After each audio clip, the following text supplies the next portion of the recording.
और फ्रिक्शन। ठीक,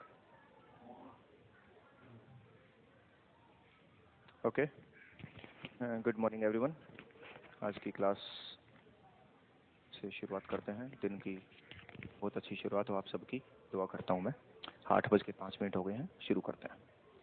हमने लास्ट क्लासेस में डायनेमिक्स शुरू कर ली थी, तो ये हमारा चैप्टर है डायनेमिक्स, गति की। उसी को हम लॉज ऑफ मोशन का चैप्टर भी बोल देते हैं। तो उसमें जो सबसे पहला टॉपिक था मोमेंटम, हिंदी में जिसे हम कहते हैं संवेग, ये टॉपिक हम पीछे कर चुके हैं। एक बार शॉर्ट में इसका क्विक रिवीजन दे रहा हूँ ताकि आपको हल्का सा आइडिया आए और आप कनेक्ट कर पाएँ अगले टॉपिक से। मोमेंटम को हम छोटे पी से रिप्रेजेंट करते हैं। ये एक सदिश राशि है, इट्स अ वेक्टर क्वांटिटी। तो ऊपर एक तीर का निशान लगाऊंगा। किसी भी मोमेंटम की जो वैल्यू होती है उसको मैं ऊपर तीर का निशान लगाए बिना लिखूंगा, और उस मोमेंटम की जो डायरेक्शन है उसे ऊपर तीर का निशान ऐसे लगाऊंगा। इनमें से जो पी है, ये वाली जो चीज़ है, इसे मैं mv लिख सकता हूँ, और जो ये वाली चीज़ है इसे मैं ऐसे भी लिख सकता हूँ। यानी संवेग की जो दिशा होगी वही वेग की दिशा होगी। The direction of momentum is also the direction of velocity.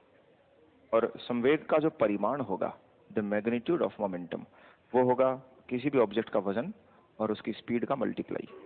ठीक है। उसके बाद फिर हमने कुछ वेक्टर एडिशन सब्ट्रैक्शन सीखे थे, सदिश का योग और सदिश में अंतर निकालना। आज जो जोड़ है उनका योग वो हमारे काम आएगा। तो आज हम जो सेकंड टॉपिक है वहां से कंटिन्यू कर रहे हैं। फर्स्ट टॉपिक हो गया topic number 2, the conservation of momentum, संवेग का संरक्षण। वहां से शुरू करते हैं। तो मैं ये मिटा देता हूँ, इसका एक हल्का सा आपको आइडिया आ गया था। मोमेंटम का वैल्यू जितना ज्यादा होता है, कोई वस्तु को रोकना या उसे घुमाना उतना ही ज्यादा मुश्किल होता है। तो उसके परिवर्तन लाना उतना ज्यादा डिफिकल्ट होगा। आप ऐसे मान लीजिए किसी वस्तु को रोकना में कितना जोर पड़ेगा वो उसके मोमेंटम पर निर्भर करता है। तो एग्जांपल के तौर पे मान लीजिए अगर ये एक ट्रक भागा भागा आ रहा है और सामने एक दीवार को तोड़ने की कोशिश करे, ट्रक का वजन हो 1000 किलोग्राम, लेकिन ट्रक की स्पीड हो सिर्फ 2 मीटर पर सेकेंड, तो जब ये आगे जाके इस दीवार से टकराएगा तो इस ट्रक को रोकने में कितना मुश्किल होगी वो इस बात पर निर्भर करेगा कि इस ट्रक का मोमेंटम कितना है। तो 2000 किलोग्राम मीटर पर सेकंड इसका मोमेंटम है। एक तो इस बात पर निर्भर करेगा कि मोमेंटम कितना है। अगर मान लीजिए इसकी स्पीड कम होती तो थोड़ा सा आसान होता, अगर मान लीजिए इसका वजन कम होता तो भी आसान होता, या स्पीड और वजन में से दोनों ही ज्यादा होते तो रोकना और ज्यादा मुश्किल होता। तो जितना मोमेंटम ज्यादा होता है वस्तु को रोकना उतना ही ज्यादा मुश्किल होता है।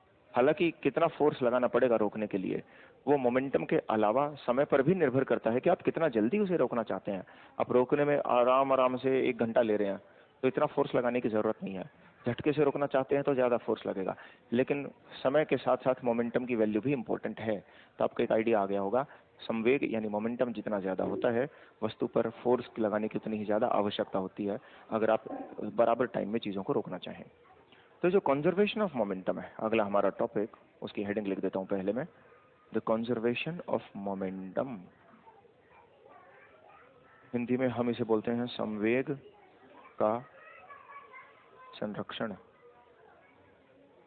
ये नियम ये बोलता है, ये एक नियम है, लॉ है। ये नियम बोलता है कि कुछ 4-5 पार्टिकल्स हैं, चीजें हैं जो एक बंद डब्बे में हैं, ये आपस में एक दूसरे से टकरा रही हैं, कोई इधर जा रही है कोई इधर जा रही है। तो आपस में चीजें एक दूसरे से जब टकराती हैं तो टकराने से इनका हर किसी का मोमेंटम बदल सकता है, संवेग बदल सकता है, लेकिन इन सबका जो टोटल मोमेंटम है, जो कुल संवेग है, वो चेंज नहीं होता है। तो इंडिविजुअल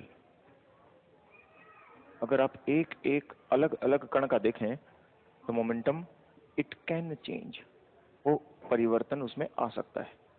लेकिन टोटल मोमेंटम अगर आप देखें कि मैं इन सब का मोमेंटम जोड़ लूं इनके आपस में टकराने से पहले, और इनके सब के मोमेंटम आपस में टकराने के बाद जब मैं फिर से जोड़ूं, तो जो टोटल होगा इट डज नॉट चेंज, वो नहीं बदलता।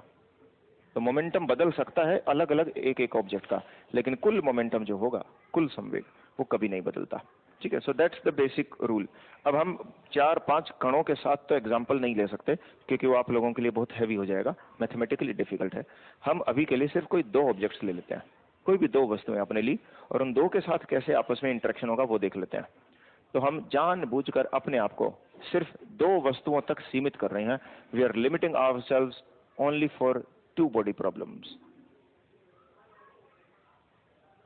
केवल 2 ही वस्तुएं हो, सिर्फ उन्हीं तक हम अपने आप को सीमित करेंगे।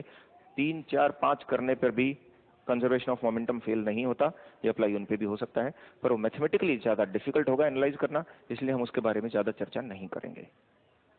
तो कंजर्वेशन ऑफ मोमेंटम का एग्जाम्पल शुरू करने से पहले यहाँ तक कोई आपके डाउट्स हो, कोई सवाल हो तो मैं देख लेता हूँ। ओके सर, मोमेंटम को प्रैक्टिकली समझ नहीं पा रहे हैं, प्लीज एक्सप्लेन। ये आपने 8-7 पे बोला है, उसके बाद मैं इसका प्रैक्टिकल मीनिंग बता चुका हूँ। मुकेश बोलते हैं सर इलेक्ट्रिसिटी और मैग्नेटिज्म नदिया से पढ़ागा। नदिया, आपका क्वेश्चन समझ नहीं आया मुझे। ऋतिक बोलते हैं सर मोमेंटम को प्रैक्टिकली, ओके हो गया। मुकेश बोलते हैं अगला बार ठीक सा नहीं बताए थे, अगला बार। Okay, good morning sir. Sir पिछला जीएस स्पेशल क्यों हटाया प्लेलिस्ट से? जीएस स्पेशल प्लेलिस्ट से क्यों हटाया? नहीं, जीएस स्पेशल तो है, साइंस स्पेशल पूछ रहे होगे आप शायद। बैच खत्म हो गया है इसलिए हटा दिया। अनु सर, जिस ट्रेन में हम बताई हैं और दोनों ट्रेन एक ही डायरेक्शन में चलती हैं, तो हमें दोसाइये ट्रेन चलती क्यों दिखाई देती है? अच्छा, हम किसी ट्रेन में बैठे हैं और साइड में दूसरी ट्रेन जा रही है तो उल्टे डायरेक्शन में क्यों चलती दिखाई देती है? इसे हम रिलेटिव वेलोसिटी बोलते हैं, सापेक्ष वेग, रिलेटिव वेलोसिटी। और रिलेटिव वेलोसिटी बड़ा सिंपल कंसेप्ट है, बहुत पुराना कंसेप्ट है। गैलीलियो ने कंसेप्ट दिया था जब मैं आप लोगों को रिलेटिविटी, आइंस्टाइन केस पढ़ा रहा हूँ, द थ्योरी ऑफ रिलेटिविटी, उस समय मैं गैलीलियो की रिलेटिविटी पे आऊंगा, तब इसके बारे में डिस्कशन करेंगे। ओके सर जी, वीडियो साफ नहीं आ रहा है, प्रोबेबली आपका इंटरनेट स्लो होगा। प्रोजेक्टाइल फिनिश हो गया सर? हाँ बिल्कुल। ओके चलो, तो आगे कंटिन्यू करते हैं। तो संवेग का संरक्षण, कंजर्वेशन ऑफ मोमेंटम, सिर्फ 2 वस्तुओं के साथ उदाहरण लेते हैं।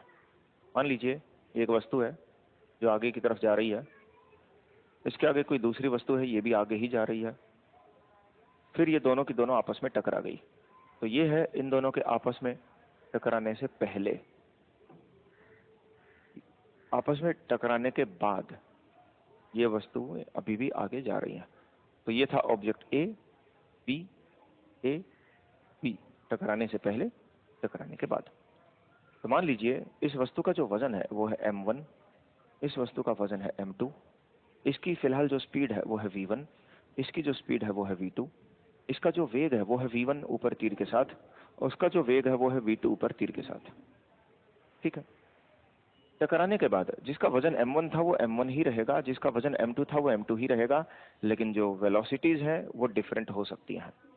जरूरी नहीं कि अब वो v1 ही हो सकता है वो v3 बन गया हो, वो भी जरूरी नहीं v2 हो, वो कोई v4 बन गया हो। तो पहले उनकी वेलोसिटीज थी v1 v2, अब उनकी वेलोसिटीज है v3 v4। वेलोसिटी,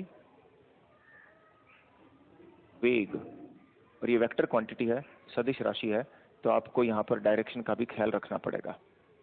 तो इस वस्तु का जो संवेग होगा v1 वो होगा m1 v1, और इस वस्तु का जो संवेग होगा, जो मोमेंटम होगा, वो होगा m2 v2, और इन दोनों का जो टोटल मोमेंटम होगा, कुल संवेग, वो होगा momentum p1 plus momentum p2, और सदिश राशियों के साथ।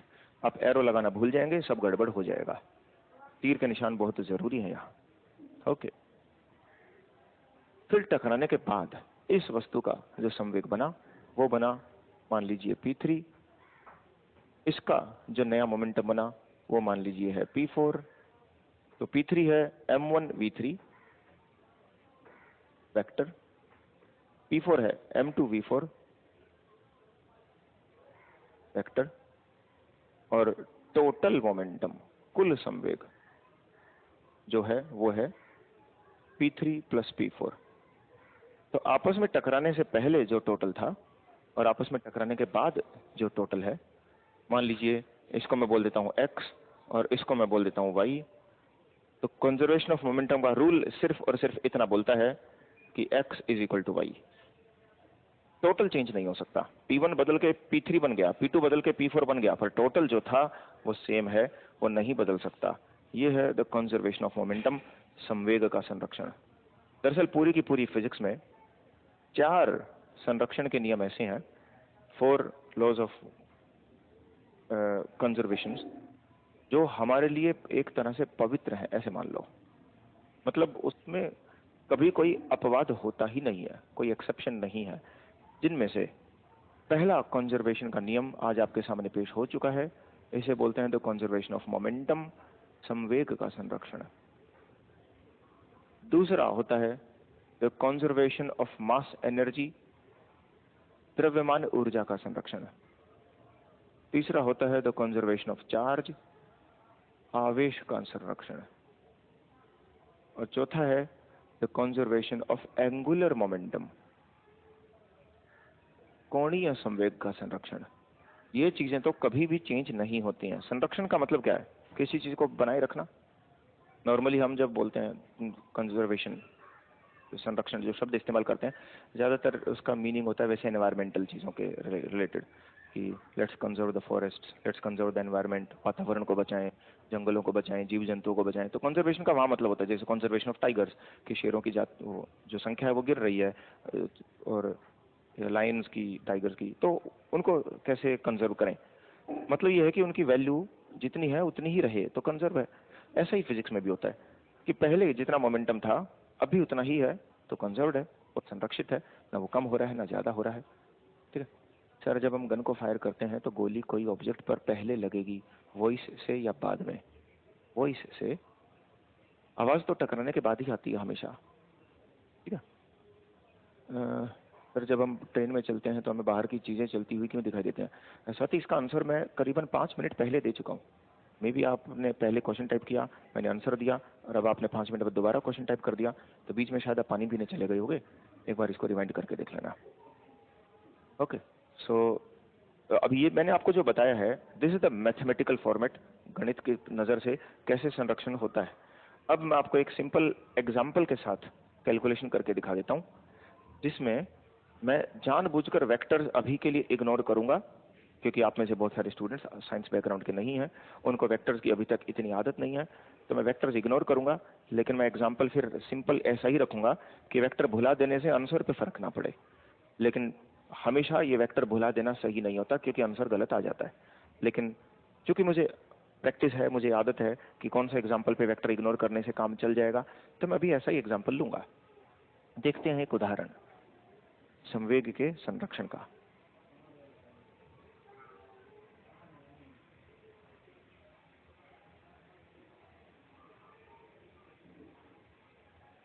देखो, मान लीजिए ये सतह है, ये कोई सरफेस, कोई टेबल रखी है, उस टेबल पर कोई एक लकड़ी का गुटका रखा हुआ है, there is a wooden block, और यहां से एक गोली आ रही है तेज रफ्तार से। तो बुलेट इस लकड़ी के टुकड़े में आके टकराई, और ये दोनों लकड़ी, उस लकड़ी में वो बुलेट फंसी, और फंसने के बाद फिर अब ये दोनों के दोनों एक साथ आगे जा रहे हैं। ठीक है, तो मैं इनका कुछ वजन ले लेता हूं कि इसका जो वजन था लकड़ी का, वो मान लीजिए था 100 ग्राम, और बुलेट का वजन है मान लीजिए 10 ग्राम। लकड़ी के टुकड़े की, बल्कि 90 ग्राम ले लेता हूं मैं, थोड़ा आसान रहेगा कैलकुलेशन करना। लकड़ी है 90 ग्राम की, बुलेट है 10 ग्राम की। लकड़ी आगे की तरफ फिलहाल भाग रही है 0 मीटर पर सेकंड से, और बुलेट अभी आगे भाग रही है मान लीजिए 100 मीटर पर सेकंड से। ये है इनके आपस में टकराने से पहले। इनके आपस में टकराने के बाद लकड़ी के टुकड़े का वजन अभी भी 90 ग्राम है, बुलेट का वजन अभी भी 10 ग्राम है। लकड़ी की स्पीड अब मुझे पता नहीं है, मान लीजिए v है। बुलेट की स्पीड भी मैं जानता नहीं हूं, लेकिन वो v ही होगी। यहाँ पर मुझे v1 और v2 अलग अलग लिखने की आवश्यकता नहीं है, क्योंकि मैं जानता हूं कि बुलेट लकड़ी के अंदर फंस चुकी है और दोनों के दोनों एक साथ ही जा रहे हैं, तो दोनों की रफ्तार बराबर है। तो V1 और V2 करने की आवश्यकता नहीं है, मैंने दोनों को ही V मान लिया।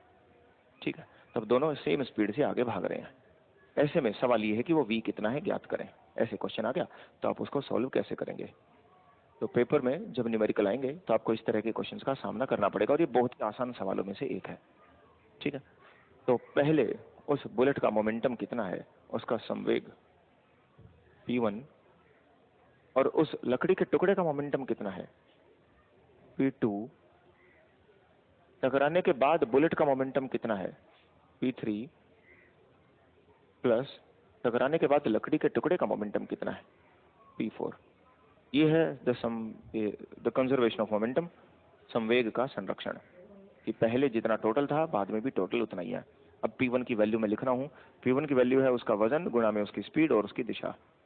तो उसका वजन है 1/100 किलोग्राम,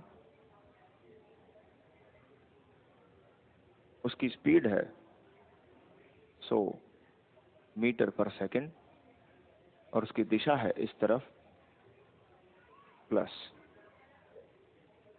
P2 इसका वजन यानी 90/1000 किलोग्राम, इसकी स्पीड 0 मीटर पर सेकंड, और उसकी दिशा कुछ भी नहीं है क्योंकि स्पीड 0 है, तो आप कुछ भी लिख सकते हैं, is equal to P3। P3 का मतलब इस बुलेट का मोमेंटम, तो 1/100 किलोग्राम गुणा में V, और डायरेक्शन मुझे नहीं पता क्या आएगी, प्लस इस लकड़ी के गुटके का मोमेंटम P4, तो 90/100 किलोग्राम, और V मुझे पता नहीं क्या आएगा, तो इसके ऊपर ब्रैकेट लगाने की आवश्यकता नहीं फिलहाल मुझे, क्योंकि इसकी वैल्यू मुझे पता ही नहीं है। ओके, तो अब मुझे ये सारा सिर्फ सॉल्व करना है और V की वैल्यू निकालनी है। सॉल्व करते हैं। यहाँ से 100 से 100 गया तो ये आया 1 न्यूटन सेकेंड फॉरवर्ड, प्लस यहाँ 0 से 0 गया लेकिन आगे सब कुछ 0 ही है, तो 0 is equal to 1/100 plus sorry 1/100 plus 9/100, तो 10/100 यानी 1/10 किलोग्राम V। और सिर्फ अब आपको V के लिए सॉल्व करना है, तो 1 newton second forward is equal to V/10 kg, और उस kg को जो मैं इधर लाऊंगा तो हो जाएगा 10 न्यूटन सेकेंड पर kg is equal to V। और वो जो भी आएगा न्यूटन सेकेंड पर kg, वो आपकी वैल्यू मीटर पर सेकेंड में आ जाएगी, तो ये बन गया 10 मीटर पर सेकेंड, और जो दिशा है वो यही रहेगी जो पहले थी। तो वेलोसिटी वेक्टर आपने निकाल लिया, वेग निकाल लिया, 10 मीटर पर सेकेंड से अभी आगे जाएंगे। तो किया कुछ नहीं है, वो सिर्फ बेसिक कैलकुलेशन है। इसी चीज को जल्दी किया जा सकता था। मैं इसको जल्दी ऐसे करता कि मैं उसको ग्राम की बजाय किलोग्राम मान लेता, क्योंकि सभी के सभी ग्राम ग्राम ग्राम ग्राम में है, तो कोई मेरे को बहुत ज्यादा दिक्कत नहीं होती। ऐसे में मैं उनको किलोग्राम मान के काम चला लेता। तो यहाँ पर मेरा आंसर होता 1000 plus 0 is equal to 10V plus 90V, तो 1000 इज इक्वल टू 100V, तो V is equal to 10 metre पर सेकेंड। जल्दी भी आंसर ऐसे निकाला जा सकता है। ये तो मैंने आपको समझाने के लिए बताया कि लंबा तरीका कैसे है, लेकिन शॉर्टकट आपको पता होना चाहिए कि अगर सभी वस्तुएं बराबर वजन की हैं, मतलब सभी की इकाई जो मात्रक है वो बराबर है, ग्राम ग्राम ग्राम ग्राम, सबकी यूनिट सेम है, तो आप उसको ग्राम लो, किलोग्राम लो, मिलीग्राम लो, फिर उससे फर्क नहीं पड़ेगा। ठीक है, तो दैट्स द आंसर। सर जब हम गन को फायर करते हैं तो गोली कोई ऑब्जेक्ट, वो कहाँ गया क्वेश्चन, खो गया। सर जब हम ट्रेन में चल, ठीक है सर, आप तो कॉलेज लेक्चरर की तरह लग रहे हो, thank you, it's a compliment. Polarizer book update automatic होती है या फिर से बाय करना पड़ा? फिर से बाय नहीं करनी होती है, आप उसको सिर्फ अपने फ़ोन से डिलीट कर दें, वापस डाउनलोड कर लें, अपडेटेड आ जाएगी।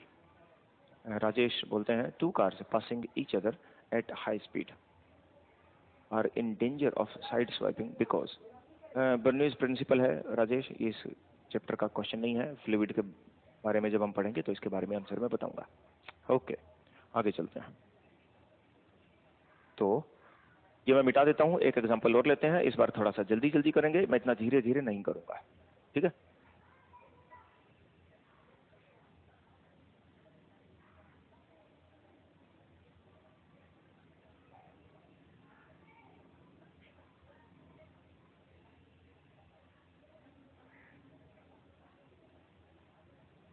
चलो भाई देखो,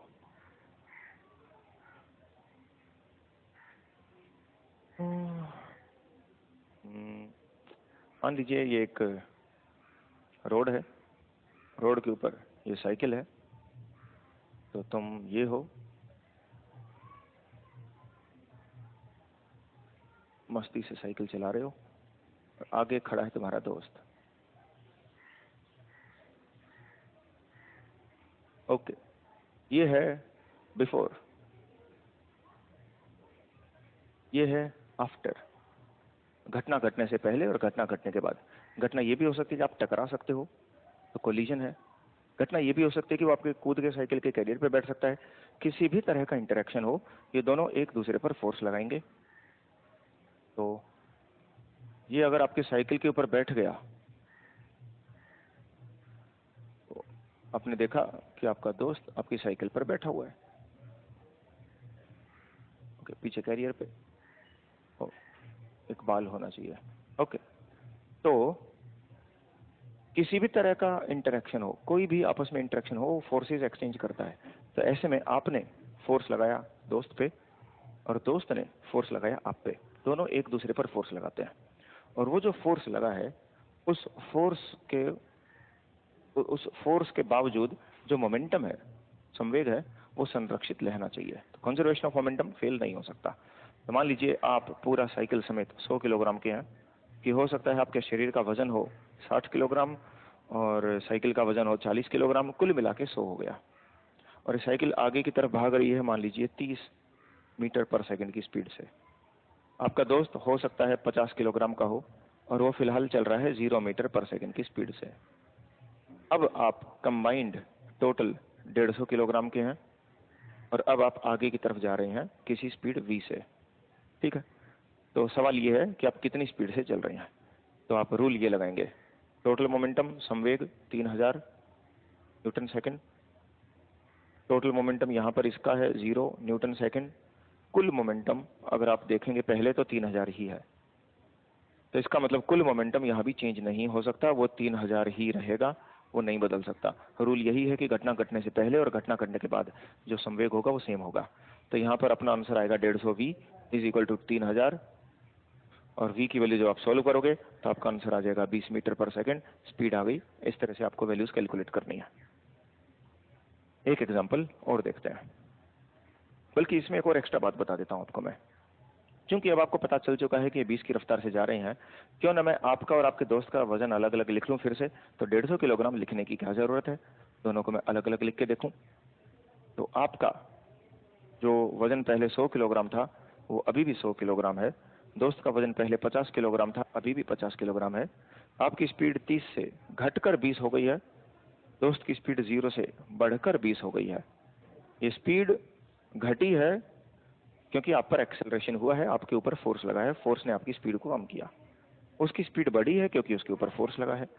लेकिन यहाँ आपका मोमेंटम 2000 है न्यूटन सेकंड, दोस्त का मोमेंटम 1000 है न्यूटन सेकंड। तो अगर आप ये देखेंगे कि आपकी स्पीड में जितनी गिरावट हुई 30 से 20, तो गिरावट कितनी हुई 10। दोस्त की स्पीड में उतनी बढ़त नहीं हुई, वो 0 से 20 हो गया है। तुम्हारी स्पीड में गिरावट जितनी होती है, दोस्त की स्पीड में उतनी ही बढ़त नहीं होती है। लेकिन मोमेंटम अगर मैं देख लूं, मोमेंटम आपका 3000 था और दोस्त का 0, तुम्हारा 3000 से घट के 2000 हो गया। तो जितना गिरावट तुम्हारे मोमेंटम में हुआ है, दोस्त के मोमेंटम में उतना ही बढ़त हुआ है। तो ऐसे में हम ये बोल सकते हैं कि मोमेंटम तो कंजर्व्ड था, संवेग में संरक्षण है, लेकिन स्पीड कंजर्व्ड नहीं थी, ठीक है। तो यानी आपके मोमेंटम में कितना चेंज हुआ, आपका मोमेंटम पहले जो था उसे मैं बोल देता हूं P1, दोस्त का P2, फिर यहां पर आपका P3, दोस्त का P4। आपका मोमेंटम पहले P1 था, अब P3 है। तो चेंज इन मोमेंटम, संवेग में परिवर्तन तुम्हारे अंदर जो हुआ वो हुआ P3 माइनस P1।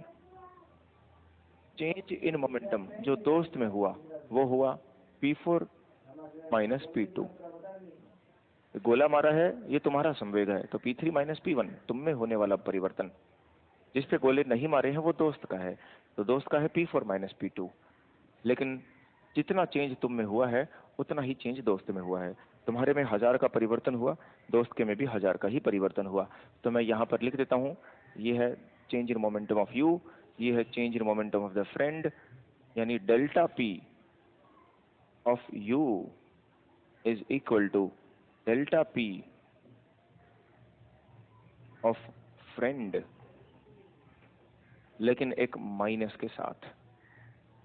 ये जो मैंने डब्बे में बंद कर दिया कि एक वस्तु के संवेग में जितना परिवर्तन होगा दूसरी वस्तु के संवेग में भी उतना ही परिवर्तन होगा, लेकिन माइनस के निशान के साथ। इसे बोलते हैं संवेग का संरक्षण।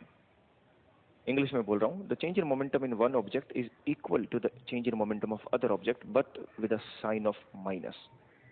This is called the conservation of momentum. तो ये संवेग के संरक्षण के एक दूसरा एक्सप्रेशन है। बात वही है कि टोटल सेम होता है, ऐसे लिख लो, या फिर ऐसे लिख लो कि एक में जितना घटेगा दूसरे में उतना बढ़ेगा। ठीक है, बात तो एक ही है। मान लो मैं मोमेंटम की बजाय मैं पैसों के बारे में बात करता। मेरे अकाउंट में 100 रुपए हैं, तुम्हारे अकाउंट में 100 रुपए हैं। मेरे अकाउंट में से मैंने तुम्हारे अकाउंट में 20 रुपए भेज दिए, तो टोटल पहले जितना था 100 प्लस 100 200, बाद में भी टोटल उतना ही है, 120 और 80 यानी 200। ठीक है, तो टोटल 200 था, 200 ही है। आप ऐसे बोल सकते हो द कंजर्वेशन ऑफ मनी, कि धन का संरक्षण। या फिर आप उसे ऐसे बोल सकते हो कि मेरे में जितना घटा तुम्हारे में उतना बढ़ा, मेरे में 20 घटे तुम्हारे में 20 बढ़े, तो भी वो यही बात है। तो आप ये बोलो कि टोटल मोमेंटम सेम रहता है, या फिर आप ये बोलो कि एक में जितना घटता है दूसरे में उतना बढ़ता है, बात तो एक ही है। तो इसे बोलते हैं संवेग का संरक्षण। मोहित का क्वेश्चन है, सर क्वेश्चन नंबर 66, 70, 74, 85, 91, 94, 100, 102, 108, 111, 114। सर मैं डाउनलोड लेक्चर देखता हूँ, प्लीज बताएं। भाई ये तो क्वेश्चंस की लिस्ट लगा दी उन्होंने। आप ऐसा करो, इंडिविजुअली इन क्वेश्चंस को अलग अलग मुझे ईमेल कर दो, मैं हर क्वेश्चन का रिप्लाई दूंगा। ठीक है, या तो इन क्वेश्चन का एक्सप्लेनेशन बुक में दिया हुआ है, आप मुझे प्रॉपरली ये लिख कर भेजना कि उसके एक्सप्लेनेशन में क्या समझ में नहीं आया है। अगर आप सिर्फ क्वेश्चन की फोटो खींच के मुझे भेज दोगे, मैं आंसर नहीं दूंगा। उसका एक्सप्लेनेशन में क्या समझ में नहीं आया, आप ये मुझे हर क्वेश्चन में लिख के दोगे, मैं उसका एक्सप्लेनेशन आपको समझा दूंगा। मोहन बोलते हैं, sir improve speed and accuracy of online mock test. Online mock test मैं नहीं बनाता हूँ, तो आप ये मैनेजमेंट से बात करें। ओके, मेघली सर 63 क्वेश्चन में velocity time graph non uniform given था, उसमें आपने लीनियर बताया था, सर वो कैसे होगा? Velocity time graph non uniform given था, मैं एक बार चेक कर लूंगा। क्वेश्चन नंबर 63 लिख लेता हूँ मैं यहाँ पे। ठीक है, ओके आगे चलते हैं।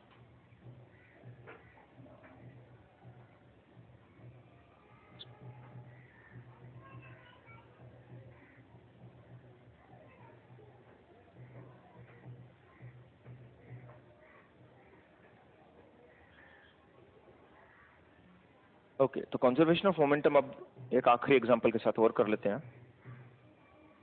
मान लीजिए ये कोई गेंद है, ये एक दीवार है। ओके, तो ये गेंद, बल्कि बहुत बड़ी गेंद बना दी मैंने। ये गेंद है, ये आ रही है, टकराने के बाद ये गेंद वापस जा रही है। ठीक है, तो गेंद आई, टकरा के वापस गई। ऐसे में कोई बहुत बढ़िया सवाल नहीं बन रहा है। ये दीवार, गेंद का वजन है मान लीजिए 2 किलोग्राम, टकराने के बाद भी गेंद का वजन है 2 किलोग्राम, और गेंद आगे आ रही है मान लो 5 मीटर पर सेकंड से, वापस जा रही है गेंद 4 मीटर पर सेकंड से। इस दीवार का वजन है मान लीजिए 1000 किलोग्राम। दीवार आगे कितनी स्पीड से सरकेगी, ये क्वेश्चन है। गेंद आगे टकरा के वापस चली गई, तो जब दीवार आगे सरकती है तो कितनी स्पीड से सरकेगी? 1000 किलोग्राम वजन है, घर्षण शून्य है, देयर इज 0 फ्रिक्शन। तो मैं यहाँ लिख लेता हूँ देयर इज नो फ्रिक्शन, कोई घर्षण नहीं है। ओके, तो ऐसे में फिर से आप संवेग का संरक्षण लगाएंगे। तो मान लीजिए कि पेपर में आपके क्वेश्चन आ गया, तो आपको सॉल्व कैसे करना है, तरीका ये है। इस ऑब्जेक्ट का मोमेंटम निकालो पहले, P1। गेंद आ रही थी तो उसका संवेग था 10 न्यूटन सेकंड आगे की तरफ। टकराने के बाद जब ये गेंद वापस जा रही है तो इसका संवेग है 8 न्यूटन सेकंड बैक में। तो गेंद में संवेग में परिवर्तन कितना हुआ, चेंज इन मोमेंटम, तो आपका आंसर आएगा 18 न्यूटन सेकंड बैक साइड। ये 18 कैसे आया, अगर आपको समझ में नहीं आ रहा है तो आपने इसका मतलब पिछले लेक्चर में ध्यान नहीं दिया होगा या उसको अच्छे से समझा नहीं होगा। आप उस पिछले लेक्चर पे वापस चले जाना, ये 18 आपको पता चल जाएगा कि मोमेंटम में चेंज कैसे निकालते हैं। इसका मतलब अगर गेंद के संवेग में 18 का परिवर्तन है तो इस दीवार के मोमेंटम में भी 18 का ही चेंज होगा, क्योंकि कंजर्वेशन ऑफ मोमेंटम कभी फेल नहीं हो सकता। ठीक है, तब ये दीवार आगे भाग रही होगी 18 के मोमेंटम से। गेंद में अगर पीछे की तरफ 18 है तो दीवार में आगे की तरफ 18 है, ताकि टोटल चेंज 0 हो। ठीक है, तो दीवार का जो मोमेंटम है वो होगा फॉरवर्ड में 18 न्यूटन सेकंड, लेकिन वो दीवार का वजन और दीवार की वेलोसिटी का गुणा होना चाहिए। तो आंसर आ गया 18 इज इक्वल टू 1000 गुणा में v। तो v की वैल्यू 0.018 मीटर पर सेकेंड। तो दीवार 0.018 मीटर पर सेकंड की स्पीड से आगे भागेगी। ये अपना आंसर है। बहुत आसान सा सवाल था, कोई कठिन बात नहीं। इसी के साथ कंजर्वेशन ऑफ मोमेंटम खत्म हुआ। अब मैं आता हूं न्यूटन के लॉज पे। रब कर रहा हूं भाई मैं इसे। न्यूटन के नियम शुरू करते हैं, टॉपिक नंबर सी। और आप साथ साथ अपनी पीडीएफ में देखते रहना कि आपके कौन कौन से टॉपिक छूटे हैं और कौन कौन से टॉपिक हो चुके हैं। कंजर्वेशन ऑफ मोमेंटम, संवेग का संरक्षण खत्म हुआ। आपको एक चीज और बता देता हूं, वैसे मैं अभी जो मैं आपको जो टॉपिक पढ़ा चुका हूं, द कंजर्वेशन ऑफ मोमेंटम या फिर संवेग का संरक्षण,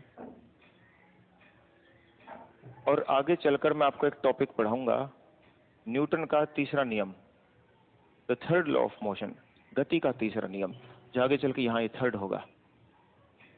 दरअसल ये दोनों एक ही चीज है, इनमें कोई फर्क नहीं है। तो क्रिया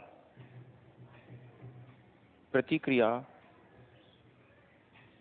नियम, एक्शन रिएक्शन लॉ जिसे हम बोलते हैं, एक्शन रिएक्शन लॉ, क्रिया प्रतिक्रिया नियम, इसमें और कंजर्वेशन ऑफ मोमेंटम में कोई खास फर्क नहीं है।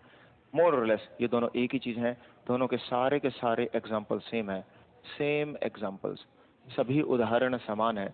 तो हो सकता है आप किसी किताब में कोई एग्जाम्पल न्यूटन के थर्ड लॉ का पढ़ रहे हो और पेपर में वही एग्जाम्पल कंजर्वेशन ऑफ मोमेंटम के तौर पर पूछा गया हो। एक ही बात है, कोई फर्क नहीं है, ध्यान रखना। ठीक है, तो शुरू करते हैं न्यूटन के नियम।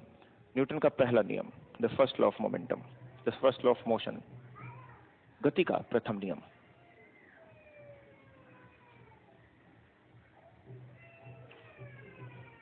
देखो भाई, the first law of motion, गति का प्रथम नियम, न्यूटन बोलता है, इसे हम वैसे नाम देते हैं द लॉ ऑफ इनर्शिया। पहला नियम भी बोल सकते हो, जड़त्व का नियम भी बोल सकते हो। ऐसी मैं तीनों के नाम बता देता हूं। न्यूटन का दूसरा नियम भी बोल सकते हो, यूनिवर्सल लॉ भी बोल सकते हो, न्यूटन का सार्वत्रिक नियम ऐसे भी बोला जा सकता है। थर्ड लॉ भी कह सकते हैं और एक्शन रिएक्शन लॉ भी कह सकते हैं, क्रिया प्रतिक्रिया नियम। ठीक है, तो सबसे पहला द लॉ ऑफ इनर्शिया, सबसे पहले जिस आदमी ने दिया था उस आदमी का नाम था गैलीलियो। बाद में न्यूटन ने इस लॉ को अपने लैंग्वेज में थोड़ा सा रिफ्रेम करके बोला, और आज के दिन इस लॉ की परिभाषा कुछ कुछ ऐसी है। ये बोलता है, if force is zero then acceleration is zero. यदि किसी वस्तु पर बल नहीं लगाएंगे तो उस वस्तु पर त्वरण नहीं होगा। ये सिंपल सी बात, कितनी सिंपल बात है। ये न्यूटन का फर्स्ट लॉ है कि फोर्स लगाए बिना एक्सेलरेशन नहीं हो सकता। ध्यान रखें, इस नियम ने ऐसा नहीं बोला कि if force is zero then the velocity will be zero, ऐसा नहीं बोला। इसने ये बोला है if force is zero then acceleration is zero. अब देखो, अगर वेलोसिटी जीरो हो जाती है या एक्सेलरेशन जीरो हो जाती है, ये दो अलग अलग चीजें होती हैं। अगर वेलोसिटी जीरो है इसका मतलब कोई वस्तु रुकी हुई है,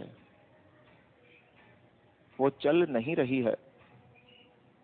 लेकिन अगर एक्सेलरेशन जीरो है इसका मतलब ये है कि वो वस्तु सेम स्पीड से सीधी रेखा में चल रही है।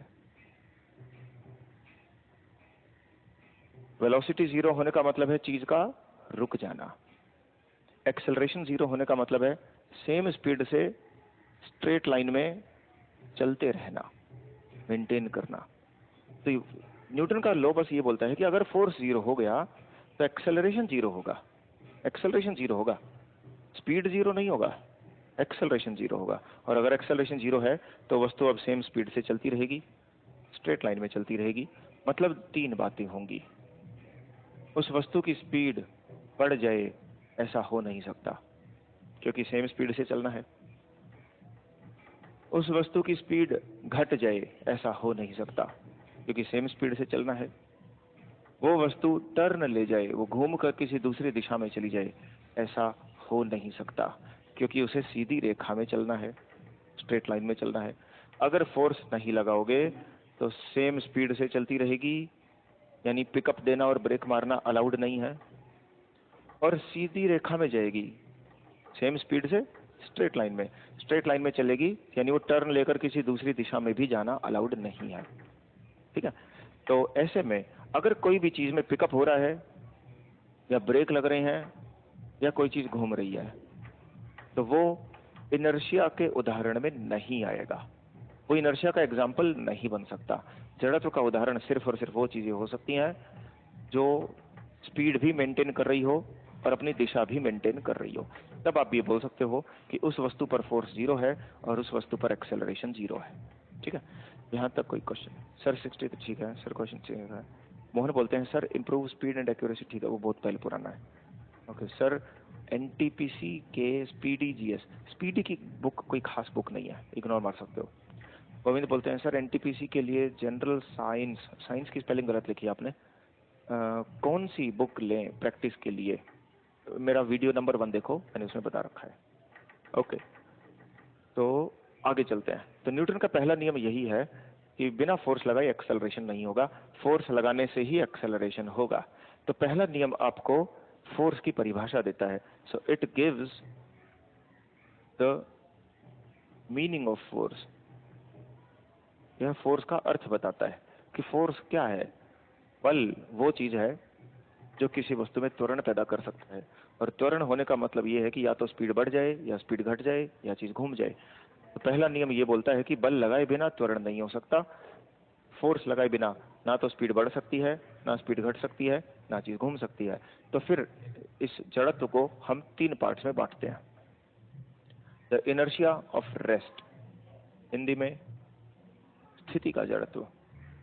द इनर्शिया ऑफ मोशन, गति का जड़त्व।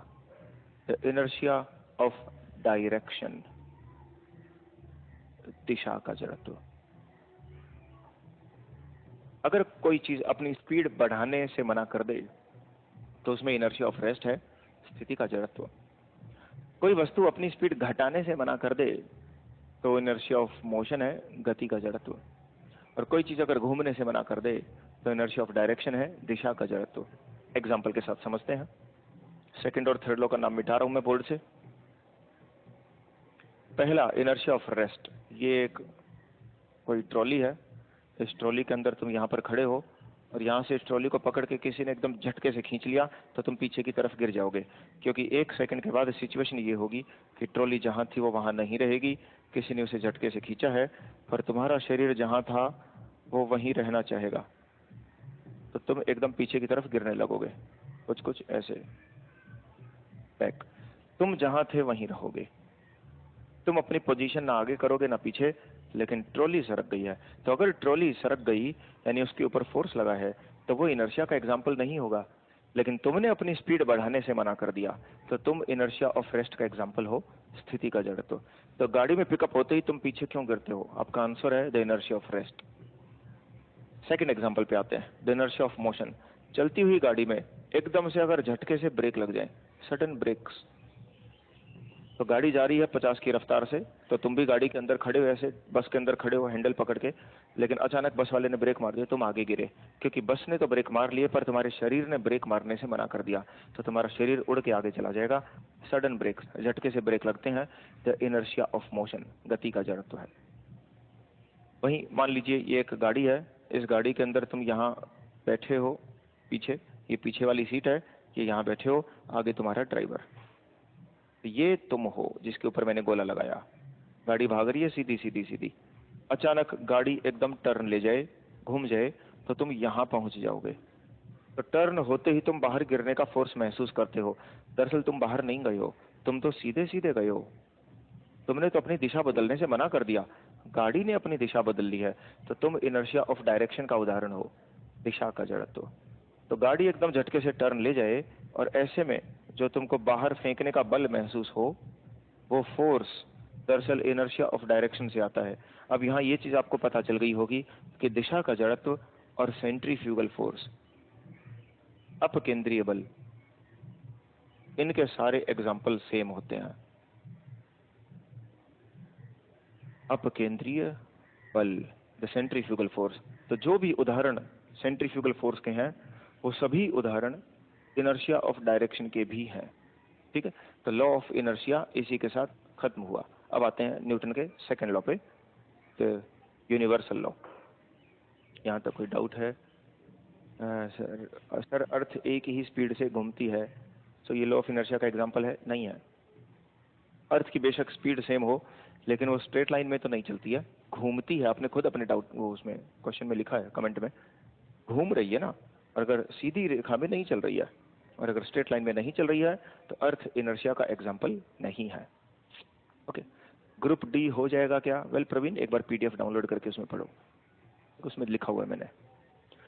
तो सेकंड उस पे आते हैं, लॉ पे, न्यूटन का दूसरा नियम।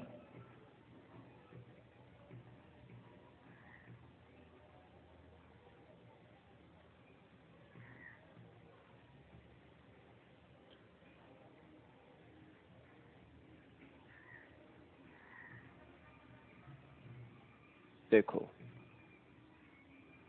सेकंड लॉ, न्यूटन बोलता है कि किसी भी वस्तु पर लगने वाला जो बल होता है, वो होता है उस वस्तु में होने वाले संवेग में परिवर्तन बटे समय। इंग्लिश में बोल रहा हूं, the average force exerted on any object is change in momentum of that object divided by time।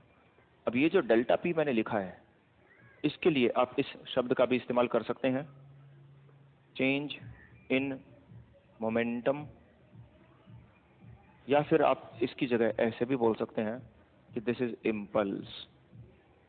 तो आप इसे ऐसे बोले, संवेग में परिवर्तन, या फिर आप उसे ऐसे बोले, आवेग। एक ही बात है, कोई फर्क नहीं है, ये दोनों एक ही चीज है। तो आप अगर ऐसे बोलना चाहें, change in momentum upon time, तो भी वो फोर्स देगा। आप ऐसे बोलना चाहें, इम्पल्स अपॉन टाइम, तो भी वो फोर्स देगा। संवेग में परिवर्तन बटे समय आपको बल के बारे में बताता है, या फिर आवेग बटे समय, वो भी बल देता है। तो यहाँ पर चूंकि मैंने डेल्टा लिखा है, इसीलिए मैंने एक ये एवरेज शब्द लिख दिया यहाँ पर। तो F इज द फोर्स, ये होता है बल। और ऐसे मैंने जो करके लिखा, दिस इज एवरेज फोर्स, यह है औसत बल। बहुत ज्यादा फर्क नहीं है अगर फोर्स कांस्टेंट हो, पर टेक्निकली करेक्ट होना चाहिए, इसलिए मैंने ऐसे कर दिया। बट एनीवे, टेंशन नहीं लेने का उसकी कि वो एवरेज लिखा कि एवरेज नहीं लिखा। आप इसको नॉर्मली एफ लिखोगे तो भी आपका काम चल जाएगा। ठीक है, तो न्यूटन का दूसरा नियम तो सिर्फ यही है, लेकिन आपको फिर भी बहुत सारी किताबों में ऐसे लिखा मिलेगा, F is equal to m a. ये जो दूसरा नियम कहीं कहीं लिखा होता है, ये उसकी ऑफिशियल डेफिनेशन नहीं है, आधिकारिक परिभाषा, बल्कि ये नहीं होती है, ये होती है। तो force is equal to mass into acceleration, ये सिर्फ एक काम चलाऊ डेफिनेशन है। अच्छी डेफिनेशन तो ये है, डेल्टा पी बाई टी। तो अब उसमें और इसमें वैसे बहुत ज्यादा फर्क नहीं है। इसे मैं प्रूव करने के लिए 1 मिनट लूंगा और उसके बाद फिर मैं उसे मिटा दूंगा। वो प्रूफ अगर आप ना भी समझ पाए तो कोई दिक्कत नहीं, मेरी जिम्मेदारी है, तो मैं फॉर्मेलिटी के लिए प्रूफ बताऊंगा कि ये दोनों फॉर्मूले एक ही चीज हैं। लेकिन अगर आप इग्नोर भी करोगे तो चल सकता है वैसे काम। देखिए, तो न्यूटन ने बोला कि फोर्स होता है संवेग में परिवर्तन बटे समय। अब डेल्टा मोमेंटम, संवेग, संवेग क्या है? किसी वस्तु का द्रव्यमान और उसकी चाल, उसका वेग, उन दोनों को गुणा कर दिया।